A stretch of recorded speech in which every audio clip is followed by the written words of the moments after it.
Hemos hablado en la clase anterior de los bloques libres, la administración de bloques libres, y la mejor forma de manejar esto les había dicho que es con mapa de bits. Si hacemos una aproximación a esto, este es un bloque de disco y dentro del bloque tenemos una cantidad de bits. Cada posición de bit está apuntando a un bloque a sí mismo. Entonces el bloque 1, el bloque 2, el bloque 3. Si hay un 1, significa que está libre. Si hay un 0, significa que está ocupado. Esta es la mejor forma de hacerlo. Vamos a ver que, por ejemplo, cuando hablamos de consistencia de sistemas de archivos, los sistemas operativos pueden manejar distintos tipos de verificación de consistencia, pero la más simple es a través de los bloques o de los mapas de bit.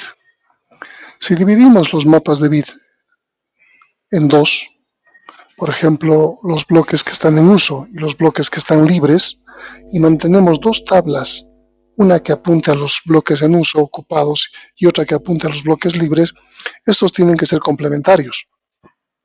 Entonces el bloque 0 de la primera tabla estará en 1 porque está en uso. El bloque 0 de la segunda tabla estará en 0 porque está libre. Entonces aquí se considera 1 que está en uso, 0 que está libre. Y aquí, si está libre, perdón, si está ocupado o si está libre, 1. Entonces, fíjense que el bloque 0 tiene que ser complementario en ambas tablas. 1, 1, 0, 0, 1, 1, 0, 0, 1, etcétera, etcétera. ¿Qué ocurriría si tenemos este caso? ¿Alguien me puede decir dónde está el error?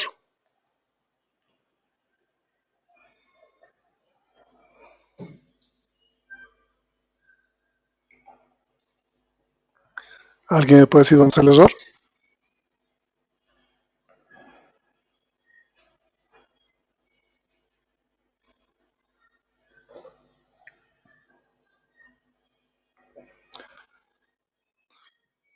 Exactamente. Nos dice que no está en uso y que no está libre. Entonces, ¿a quién le creemos?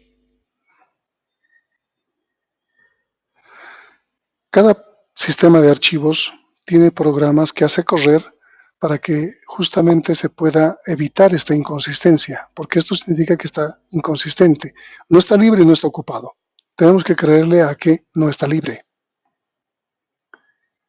Y ese bloque se tiene que guardar con algún nombre. Luego el usuario final ya podrá ver si le sirve o no le sirve ese archivo. Vamos a ver, por ejemplo,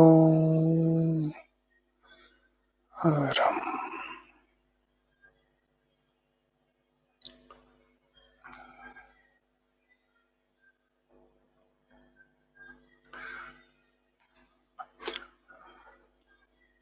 Aquí tenemos Windows primero.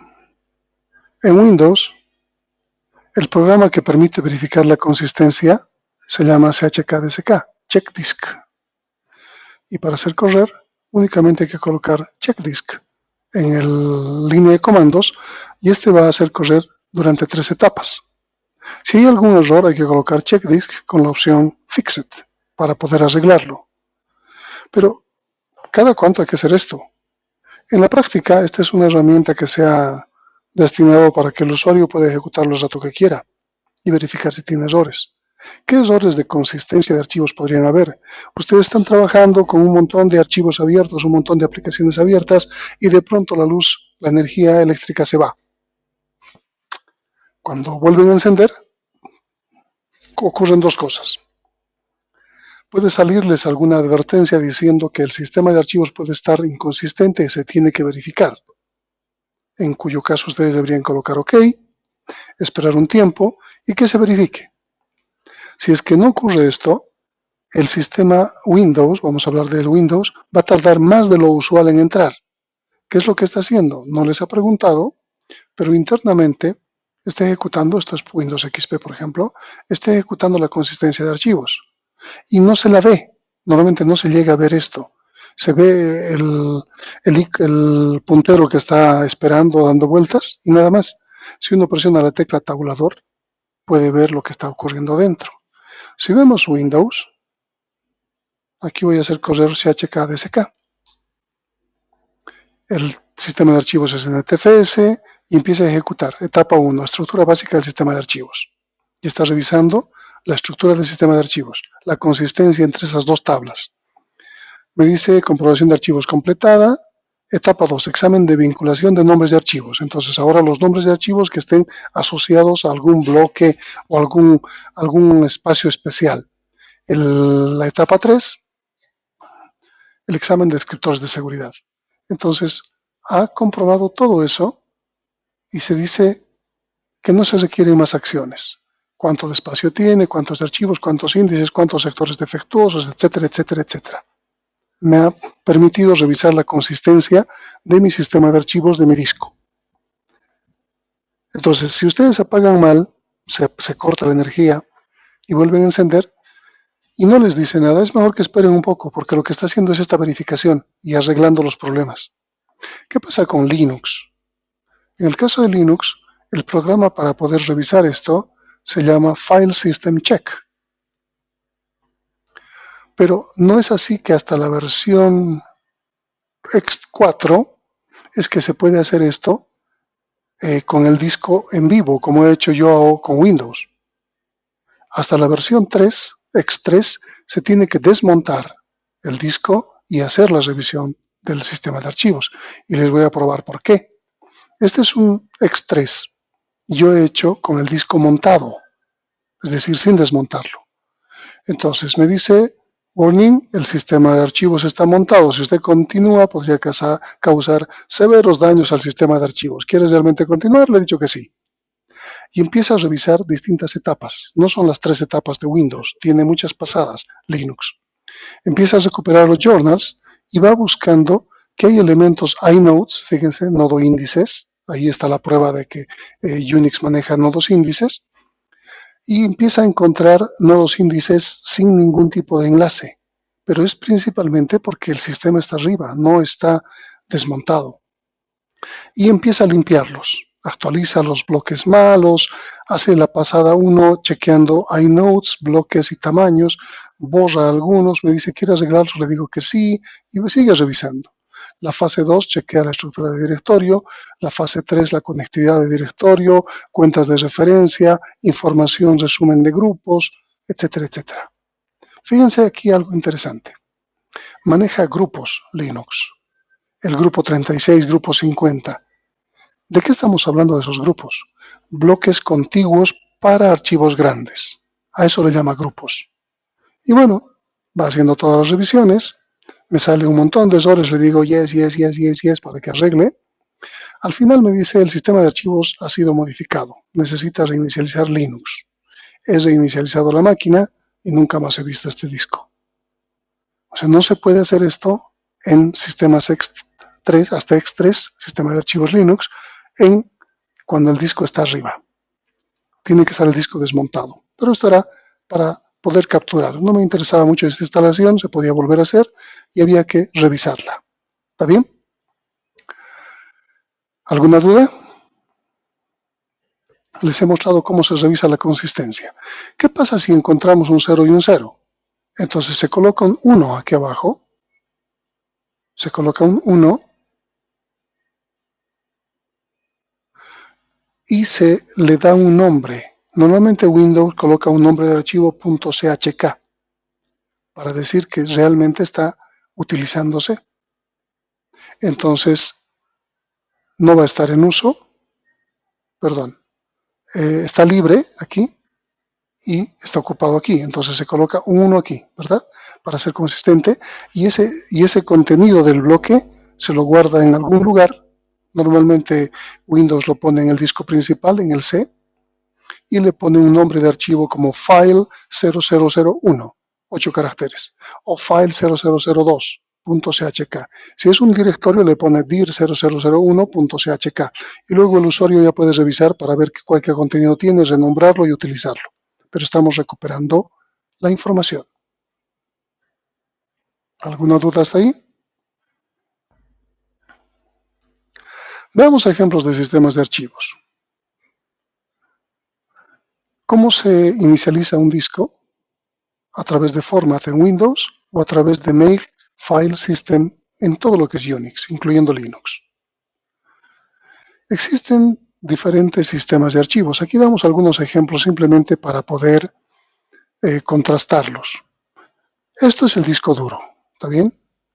La primera parte del disco duro, o el primer sector del disco duro, es la parte de boot, que implica el arranque del disco duro y normalmente está asociada con una tabla de particiones del disco. El disco duro puede partirse en varios segmentos. Esas particiones pueden tener distintos sistemas operativos. Entonces necesitamos un menú que nos diga con qué sistema operativo queremos arrancar la máquina. Si manejamos un solo sistema operativo y distintas particiones, entonces en el Windows sería C, D, E, F, etcétera, etcétera, no hay ningún problema. El boot va a arrancar con el sistema operativo que esté activo. Entonces, el primer sector siempre ubica la parte del boot. Luego aparece la metainformación, es decir, la información sobre el sistema de archivos. En el caso de un FAT, por ejemplo, FAT32, vamos a irnos, tenemos información de file system y 2 copias de la FAT. ¿Por qué 2 copias de la FAT? Si ustedes recuerdan, manejábamos una tabla directorio y una tabla FAT. Aquí tenemos la tabla directorio y aquí tenemos 2 copias de la FAT. Casi siempre, bueno, ha ocurrido que cuando Microsoft lanzó su MS2 con el sistema FAT, muchos virus, el origen de los virus ha pasado por ahí, han empezado a dañar la tabla FAT. Y cuando se dañaba la tabla FAT, todo el disco se perdía. Entonces Microsoft ha tomado la precaución de crear 2 copias de FAT. Entonces, la segunda permitía recuperar los archivos. Fíjense que el directorio ha manejado hasta FAT16. En FAT32, el directorio y los archivos ya se colocaba en otras partes distintas del disco, de tal forma que los virus no sepan exactamente dónde atacar. Ese era el detalle. Los sistemas Unix manejan algo que se llama superbloque, el mapa de bits que acabamos de hablar, y los nodos índice, y los directorios y los archivos de usuario por todo lado. NTFS maneja una tabla maestra de archivos, system files y los directorios y archivos por todo lado. Entonces esa es la forma en la que guardan, si quieren de alguna forma física, los sistemas de archivos diferentes de acuerdo al disco duro y a los sistemas de archivos que se han creado. Vamos a ver que existe, tal como habíamos visto, la forma contigua de almacenar información, se llama un sistema de archivos contiguo y lo utiliza principalmente un estándar llamado ISO 9660, que es el estándar para CDs, DVDs y Blu-rays. Esto permite que estos dispositivos puedan guardar la información y puedan ser leídos por cualquier sistema operativo, si todas manejan este estándar. Antes de que exista este estándar y aparecieron los primeros CDs de datos, cada sistema operativo había adoptado su propia forma de manejar. Habían, por ejemplo, inicializaciones llamadas Julieta, Romeo, para Mac existía otras, entonces el disco que estaba inicializado en Mac de CD no se podía leer en Windows. Y luego han visto la necesidad de estandarizar esto, y se ha estandarizado en el sentido de que se ha creado un ISO, un estándar de la International Standard of Organizations, la Organización de Estándares Internacionales, y que ha permitido que todos puedan utilizar el mismo esquema para que sea reconocido en cualquier sistema operativo. En el sector 0 se maneja libre, el sector 16 maneja el descriptor de volumen primario, volumen secundario, etcétera, etcétera. Aquí va mostrando todos los elementos importantes, la tabla de caminos, el directorio raíz, subdirectorios y contenidos de los archivos, el subdirectorio 2, su contenido de archivos, etcétera, etcétera. Entonces va guardando en forma contigua en una especie de espiral. Fíjense que aquí mostramos el disco duro como círculos concéntricos. Esta es la forma que trabaja el disco duro. El CD o DVD es una espiral que empieza en la parte inferior y va girando y girando y girando y termina en la parte exterior. Es como un solo hilo, mientras que los discos son círculos concéntricos. Ahora bien, aquí están los Joliet que les decía, o sea, las versiones iniciales, las primeras. Estos eran Julieta, había también Romeo. A ver, aquí tenemos el espacio de disco, la longitud de entrada, la ubicación del archivo, el tamaño del archivo, esto es el directorio, la fecha y hora, el nombre del archivo, qué sistema se está manejando, etcétera, etcétera. Veamos cómo han evolucionado los sistemas de archivos Windows. Vamos a empezar por FAT y aquí vamos a describir los elementos de FAT importantes para que ustedes vayan entendiendo cómo funciona este sistema de archivos. Obviamente ha sido creado para los primeros sistemas operativos de las PCs, MS2. Y su sistema, y a medida que ha ido pasando el tiempo, se ha ido mejorando, entre comillas, este sistema de archivos y se ha utilizado en las primeras versiones de Windows, prácticamente hasta Windows XP y en algunos sistemas Unix.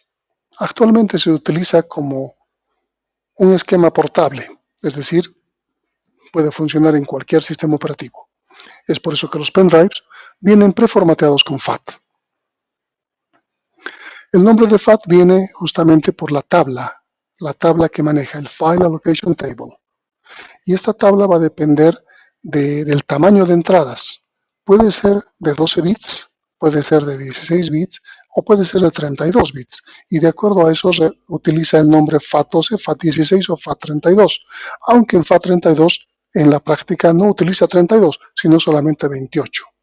¿Está bien? La tabla FAT está en la parte superior del disco, y eso hemos podido ver aquí arriba.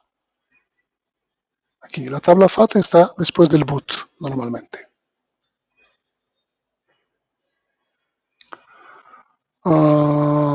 Las tablas FAT y el directorio deben almacenarse en una ubicación fija, para que el sistema operativo sepa dónde tiene que buscar el arranque del sistema operativo, en qué parte del disco está.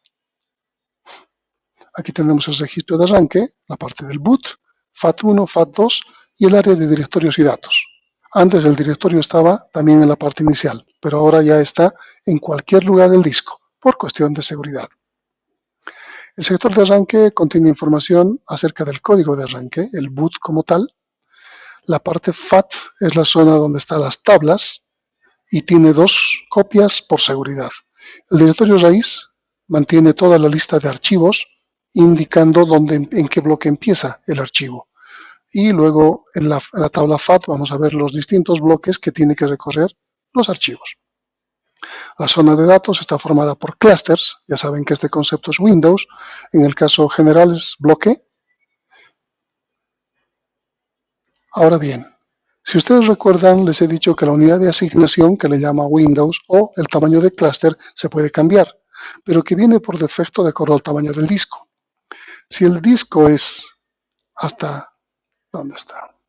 Hasta 511 megas, se maneja solamente 1K como tamaño de bloque y tendríamos 2 sectores por bloque.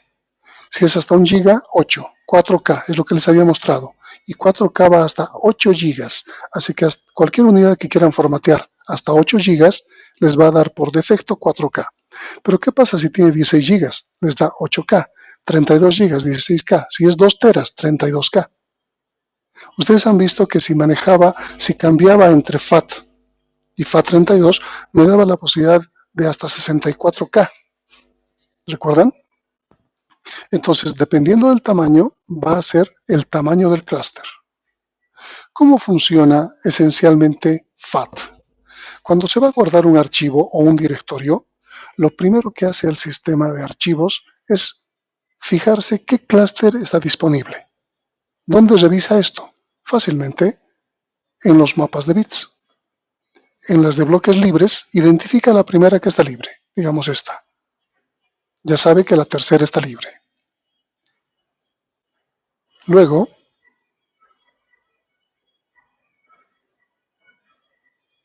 ahora sí, genera una entrada en el directorio. La tablita de directorio tiene nombre de archivo y primer bloque, si ustedes recuerdan. Entonces, eso es lo que guarda. Nombre del archivo y el primer bloque. Luego determina de qué tamaño es el archivo que quiere guardar, esa información. Si el tamaño es menor o igual al bloque, entonces va a usar un solo bloque. Pero si el tamaño es mayor que el bloque, por ejemplo, estamos queriendo guardar 16K, entonces ¿cuántos bloques vamos a necesitar si tenemos bloques de 4K?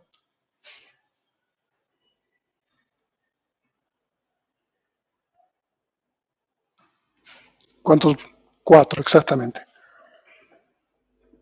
Entonces, si el tamaño es menor o igual a un bloque, va a colocar EOF o final de archivo o -1 en el bloque diciendo que termina en el que empieza directamente. Si el archivo es más grande, va a buscar el clúster inicial y luego va a buscar otro clúster, otro bloque libre, que por suerte podría estar en forma contigua. pero tal vez podría estar disperso. Y ese número, ¿no?, en lo posible consecutivo. Y ese número se va a ir guardando en la tabla FAT.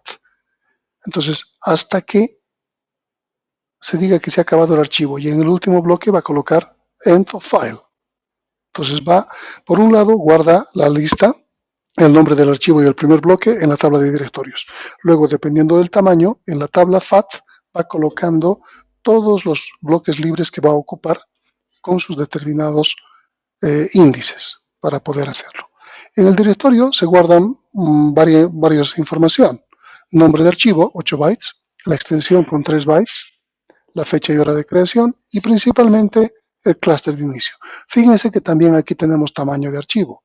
Entonces de esto puede saber cuántos clústeres va a utilizar. Sabe que aquí empieza, pero en la tabla FAT va a saber con esto cuántos va a utilizar.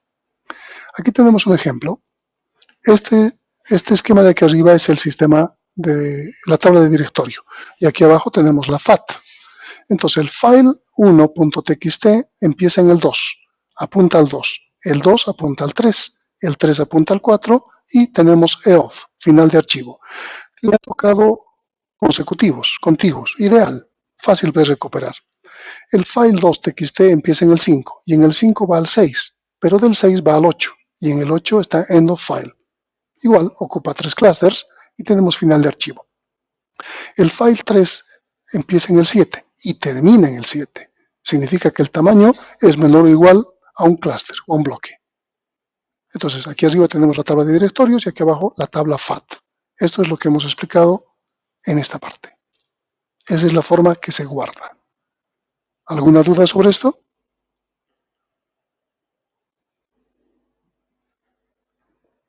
¿Alguna duda?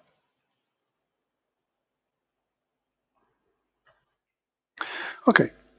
Con el advenimiento de Windows, las versiones de Windows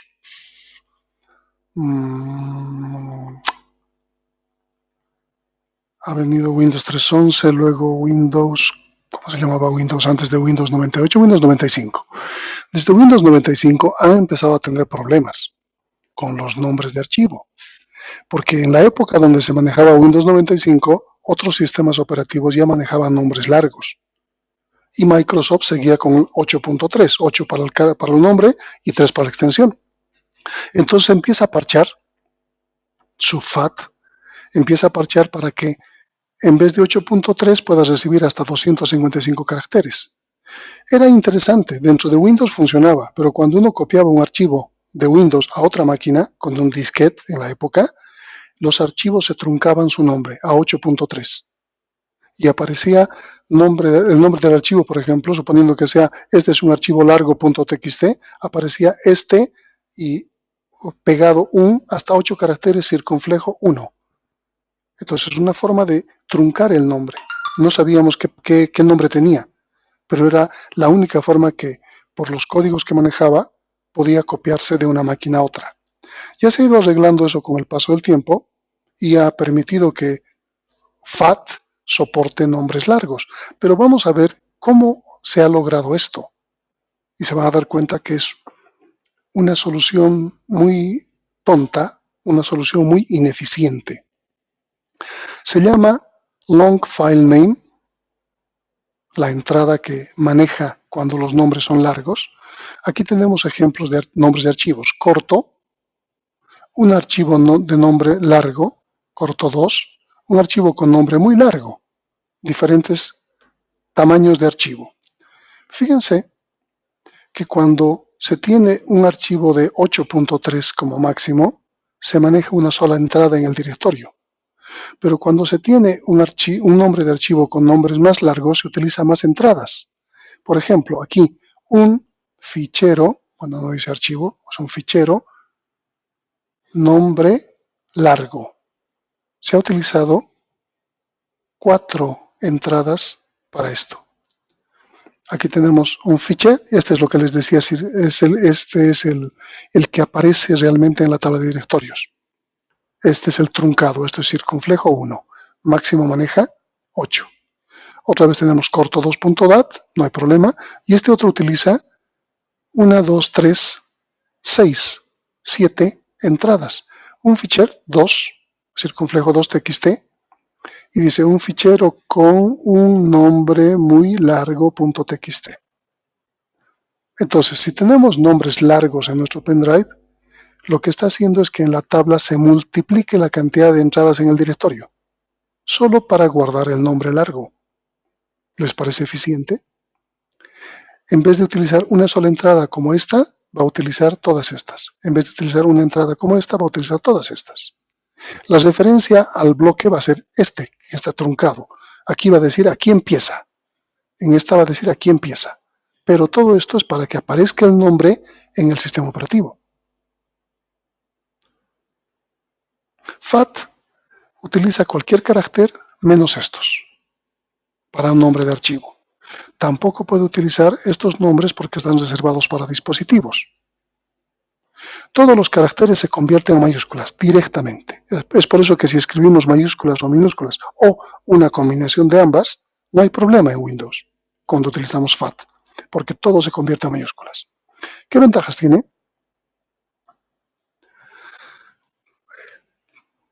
Primero, una desventaja. No debería estar destinado a discos que tengan más que 200 megas. Tiene un tamaño limitado de archivo, y esta mañana alguien me preguntaba sobre eso, 4 gigas. Si manejamos Windows, si manejamos DOS apenas llega a 2 gigas, justamente por el direccionamiento que hace.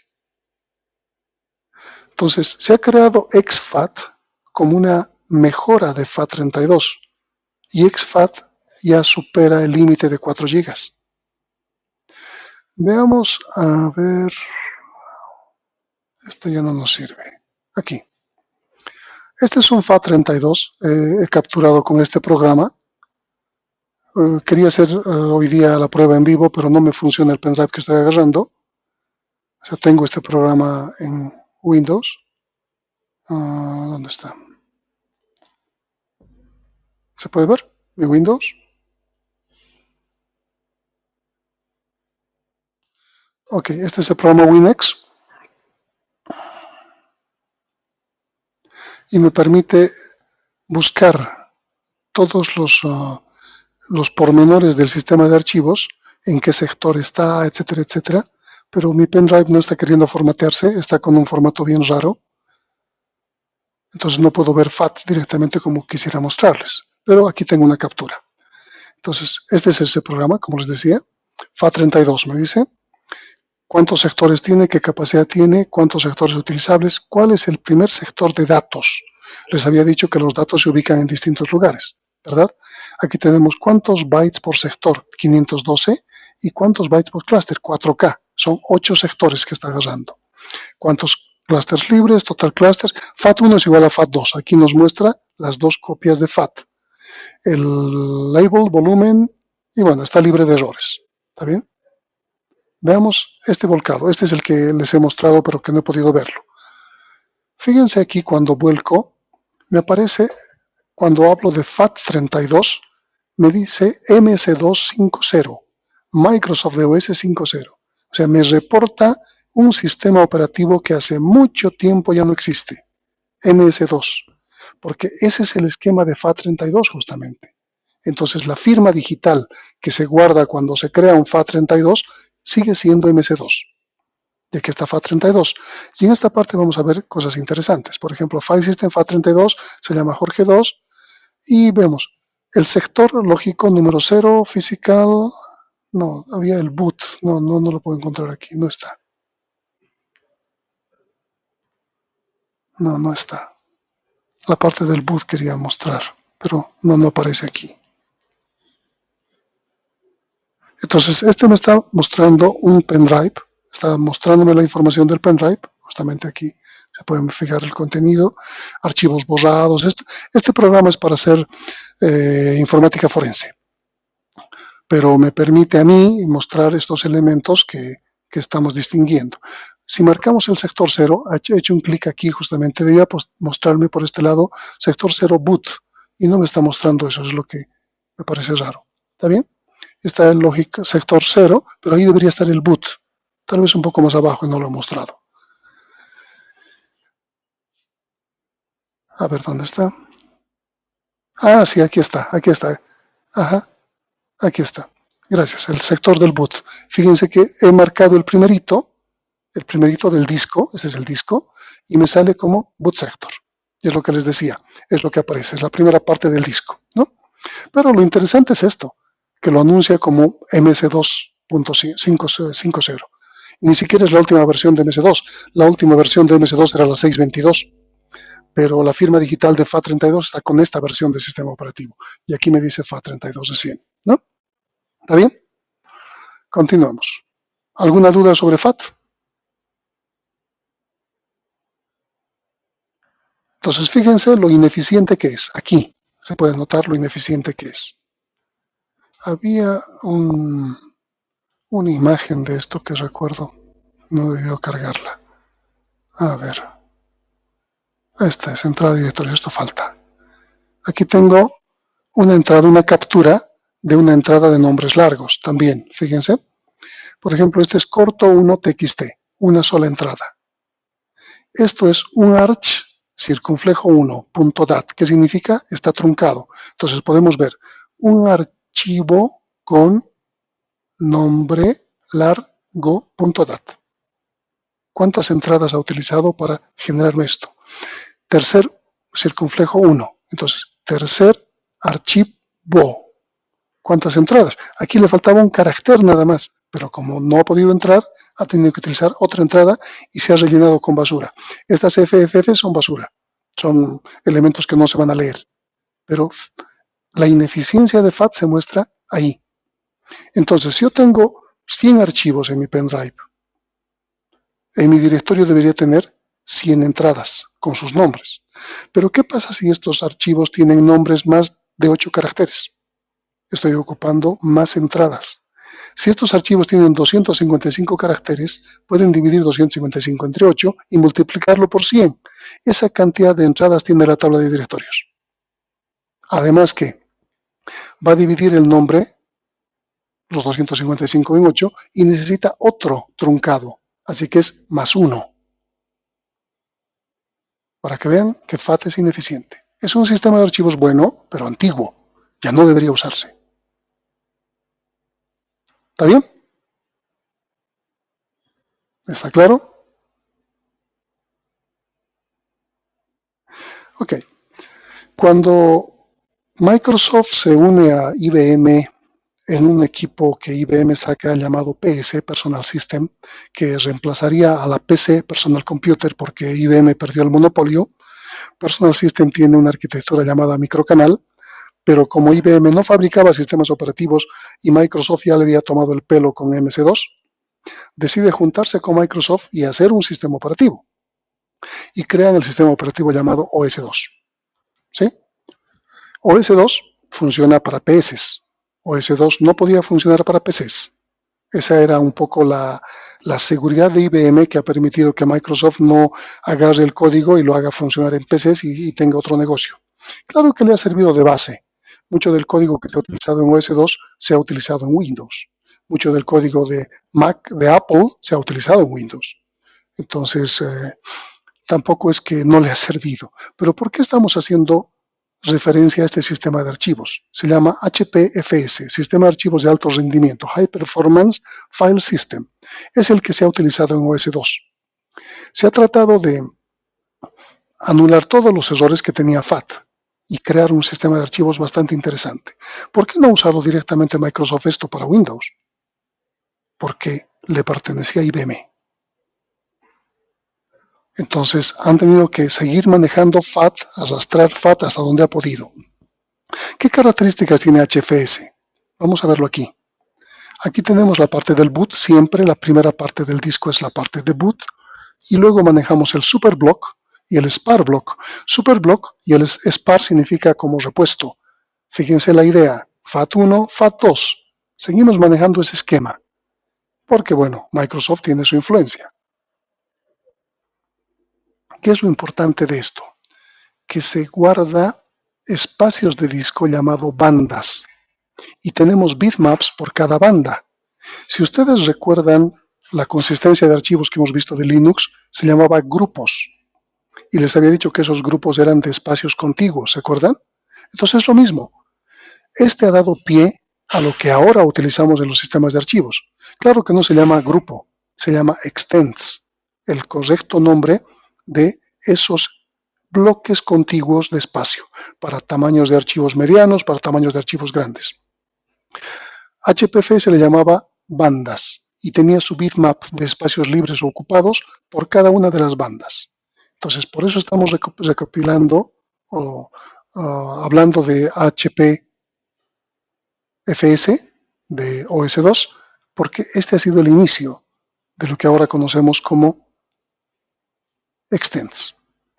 Entonces aparece NTFS, para Microsoft le llama New Technology File System, ha aprovechado un poco esto, como se dice aquí, y también al HFS de Apple. O sea, de ambos ha sacado lo mejor. ¿Cómo le ha sacado el sistema operativo a Apple?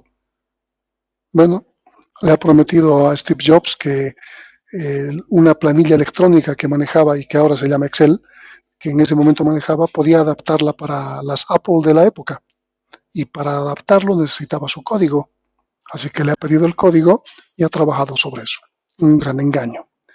De cualquier forma, utilizando HPFS y HFS de Apple, ha empezado a manejar un sistema de archivos diferente, el NTFS, que ha entrado principalmente desde Windows XP, casi desde ahí, NTFS, y que todavía persiste hasta la fecha. Ya está obsoleto también, y se va a cambiar por un nuevo sistema de archivos de Microsoft. ¿Cómo se llama ese nuevo sistema de archivos?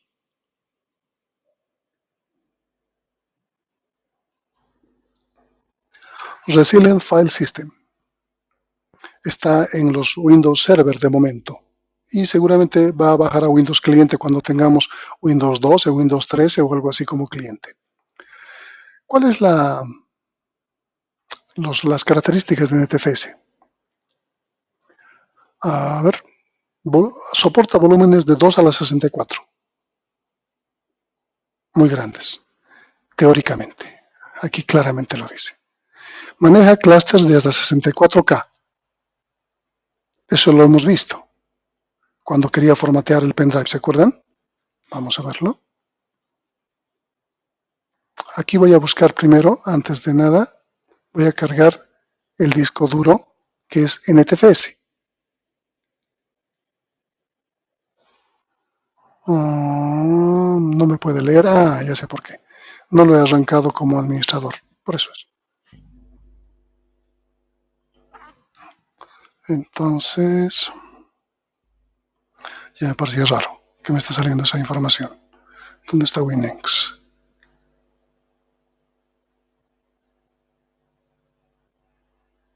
No lo veo, no lo veo.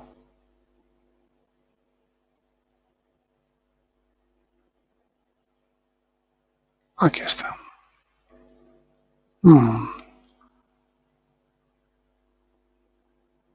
Es cuestión de administrador, por eso es.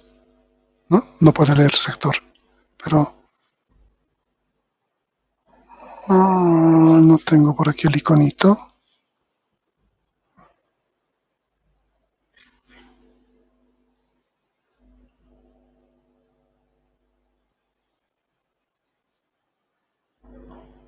Hay varias formas de hacerlo. Ejecutar como administrador.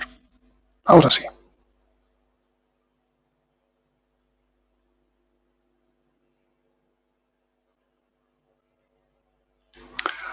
Se van a fijar que ahora aparece File System NTFS. Bueno, voy a cancelar esto. Ya. Y aquí, es que ha tomado un snapshot, una figura. Aquí coloco el primer clúster, 00000, fíjense, y aquí me aparece boot, clúster 0, boot, y directorio principal. ¿Se nota?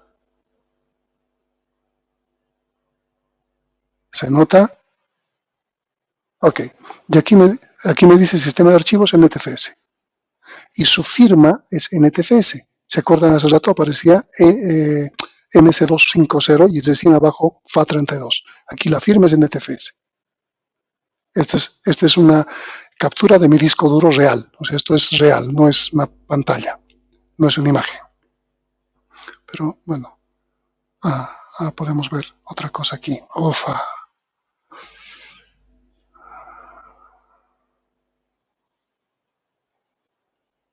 Esto es gratuito. Bueno, tienen que tener mucho cuidado si lo van a ejecutar. Necesito. mm,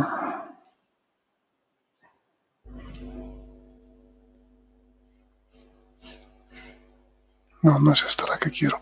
Quiero ver la misma pantallita que hace rato les he mostrado de Windows NT.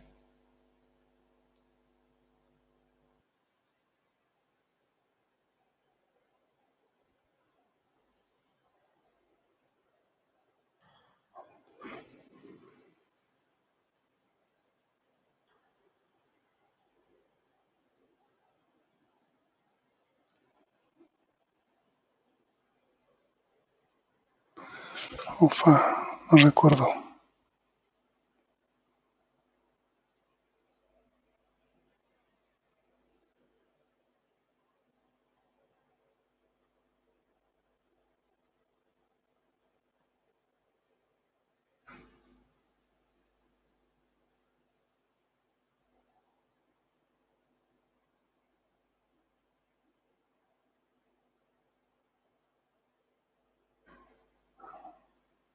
No, no recuerdo dónde.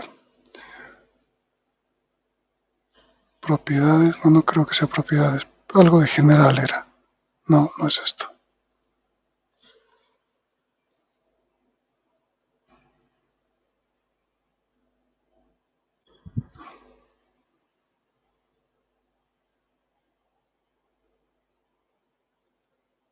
Mostrar.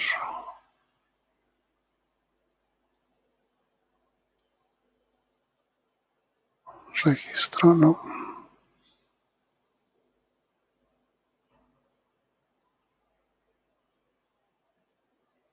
A ver, tal vez porque no está cargando. Que lo cargue otra vez. Ahí está abierto, me dice. Tomar uno. Nuevo.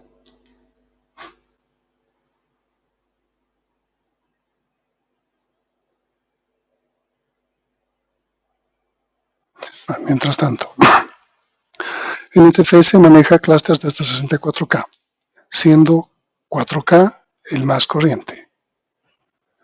¿Qué otros elementos importantes? Maneja boot, la tabla maestra de archivos. Esto es importante. Luego el sistema de archivos y los archivos y los directorios. Y los archivos, los formatos de registro pueden tener algo que se llama extents. Debe estar. No me acuerdo si he quitado esa pantalla, no. Aquí está manejando los extents, a esto se refiere extent, pero había otra gráfica más interesante. Creo que la he retirado. Sí, la he retirado.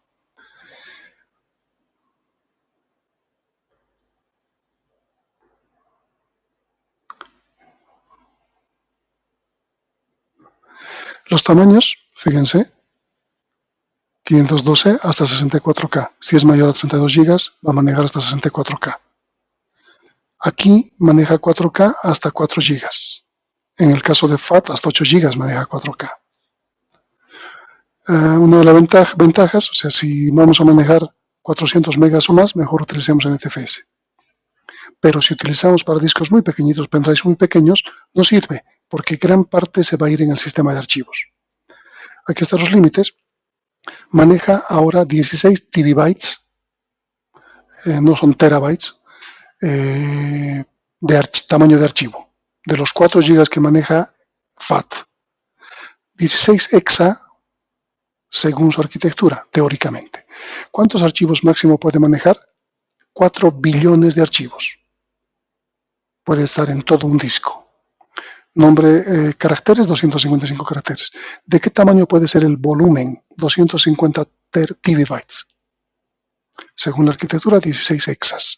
Pero fíjense que esto ya es pequeño cuando hablamos de sistemas industriales, de sistemas de producción, empresas grandes que manejan grandes volúmenes de información. Y se van a dar cuenta cuando veamos Linux que hace mucho tiempo le han rebasado a esta implementación. El directorio se maneja por árboles binarios balanceados. La localización de archivos son mapas de bits con sus propios extents. Si ustedes recuerdan el esquema de HPFS, manejábamos sus mapas de bits con sus bandas. Entonces está haciendo lo mismo, el extend con su mapa de bits.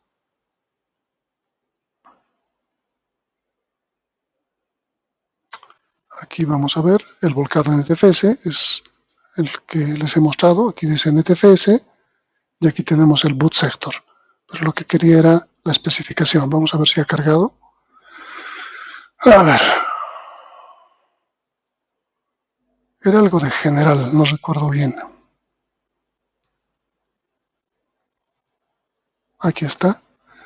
Sí, pero no me lo ha completado. Por cuestión de licencia, por eso es. En NTFS me dice qué capacidad, pero no me dice de qué tamaño son los clusters, nada, y me dice que necesito la licencia. ¿No? Por eso es. No era por otra cosa. Vamos a ver una herramienta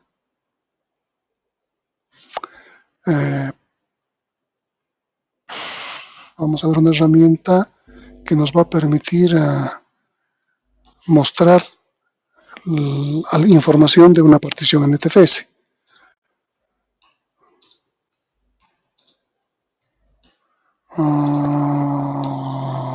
A ver, esto se llama NTFS Info.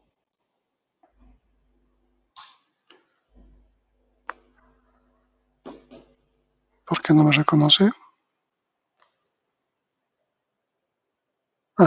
Porque tengo que decirle seguramente de qué unidad quiero. Sí. No. Perdón. Sí. Ahora sí. NTFS Info y me dice un director, o sea, necesito una unidad. Entonces C y ahí me muestra la información. Fíjense la información que me está mostrando. Tamaño de volumen. Aquí está 4 GB. 40 GB, perdón. ¿Cuántos sectores tiene? ¿Cuántos clústeres tiene? ¿Qué clústeres están libres? ¿Cuánto espacio tiene? Maneja el concepto de clúster, ya saben. Todo lo que es Microsoft, clúster. ¿Qué es un clúster? Un bloque. ¿Qué es un bloque? Un conjunto de sectores. Tamaño de alocación, 512 bytes por sector. Eso es definitivo, no se puede cambiar. Eso es el disco duro, como viene formateado, no se olviden de eso. ¿Cuántos bytes por clúster? 4K. ¿Cuántos bytes ocupa el registro de tabla de maestra de archivos? 1K. ¿Cuántos clústeres? 0, porque es un K, ¿no? No está ocupando todo un clúster, esa parte. La información de la tabla de maestra de archivos. El tamaño, 253 megas. Es por eso que es grande. En volúmenes pequeños no vale la pena poner NTFS.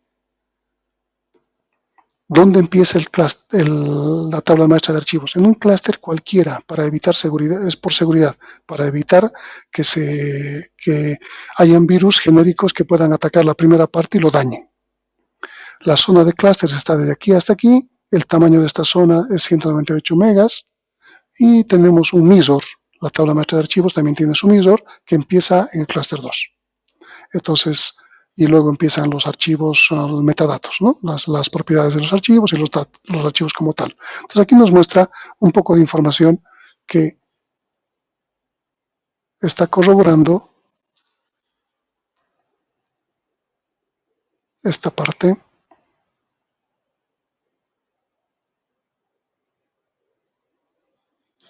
de nuestra estructura de NTFS.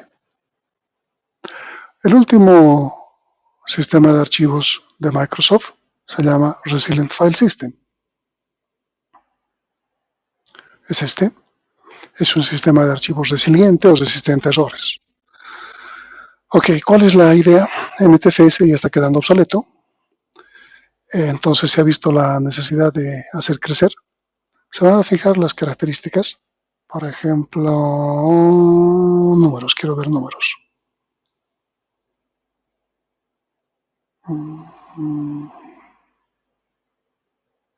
Es un árbol balanceado, lo mismo que NTFS.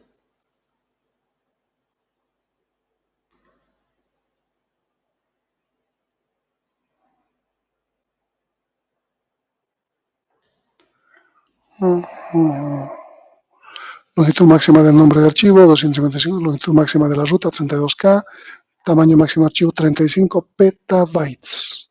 Y el volumen, 35 petabytes.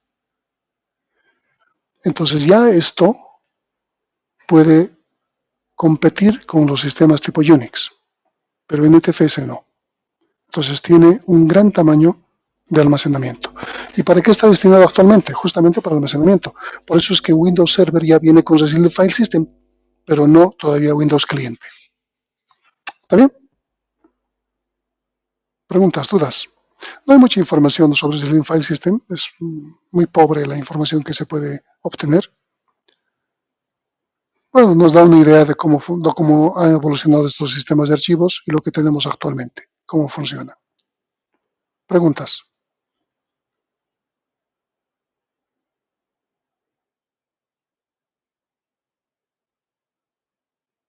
No, no. Sí, el exFAT ya te soporta más archivos más grandes que 4 gigas. Esa es la idea. Es justamente porque se ha visto esa falencia en FAT32. Entonces, si tú quieres manejar todavía FAT, pero con archivos más grandes, formatealo con exFAT y vas a poder hacerlo.